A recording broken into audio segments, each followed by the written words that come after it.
This is Colin O'Keefe here again for LXBN TV. The EEOC's fiscal year ended just recently on September 30th, and following that, Seyfarth put together a report in the form of a scorecard taking a look at how the Commission fared over the past 12 months. Joining me now to discuss that report is somebody who had a hand in creating it.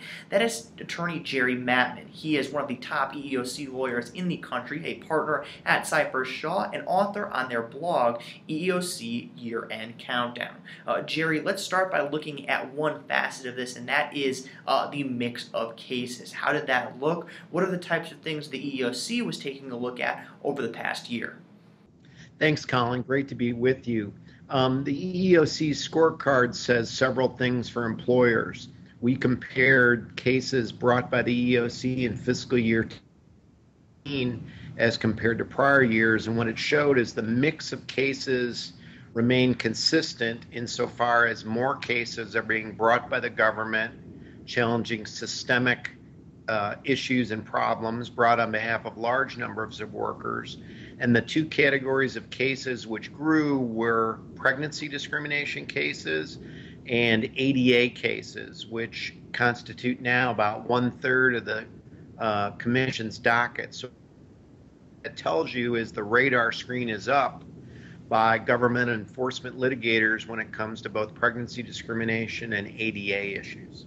Definitely. I know the EEOC recently released its guidance, of course, on pregnancy discrimination, so that's obviously been a big area of focus. And then second, I know you and I have spoken a number of times about various outcomes the EEOC has experienced, so let's look at that in the big picture. How did the EEOC do this year when it came to its enforcement and its litigation? Well, part of our report and part of the scorecard is how the EEOC do, and conversely, how did employers do in defending the cases. And I think that some of the seminal cases issued in 2004 were employer victories. Probably the one that most people focus on is the Sixth Circuit decision in EEOC v. Kaplan, where the Sixth Circuit threw out the EEOC's kind of model case or biggest case that advanced theories regarding the discriminatory impact or alleged impact of hiring screens. In 2014 or 15 calendar years, the Fourth Circuit will also have a chance to pass on that in a case called EEOC v. Freeman. The other part of the scorecard is, for the first time, the Supreme Court has accepted two EEOC cases that will be decided in the coming term. One is the Maatman case on the obligation of the EEOC to conduct conciliations prior to filing lawsuits and whether district court judges can review what the EEOC does. And the other is the Abercrombie and Fitch case, which was recently accepted by the Supreme Court this week regarding the duty of employer to provide accommodations for religious observances. So it's going to be an active year also in terms of the scorecard in the coming months.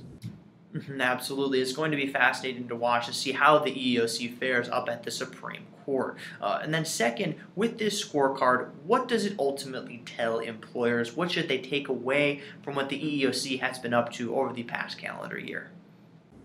Well, the scorecard tracked the filing of lawsuits brought by the EEOC from October 1, 2013 to September 30, 2014, the EEOC's fiscal year for 2014, and it showed last year in that time period there were 134 cases. This year 142 were filed.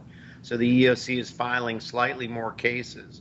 We talked about the mix of cases changing, but also it showed that 58, almost 1/3, 40% of the cases were brought in the month of September. In essence, the EEOC stockpiles these cases and investigates them during the year, files the majority of its cases against employers in the months of August or September.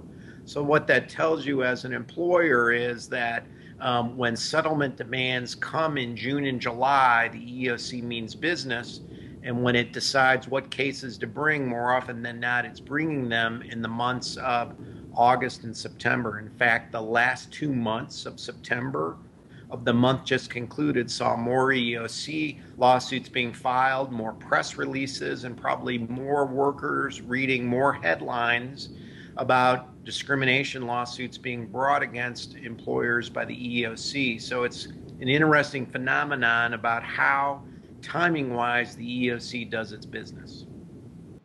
Definitely. It's been very interesting to watch and discuss, as you and I have done, what the EEOC has been up to. And as you mentioned, they've been very active, so employers certainly need to be aware of that. Once again, that was Jerry Maatman of Seyfarth Shaw. For more of his insight and to take a look at this full report, which you really should do, it is at EEOCcountdown.com. Thank you for joining me today, Jerry. Thank you.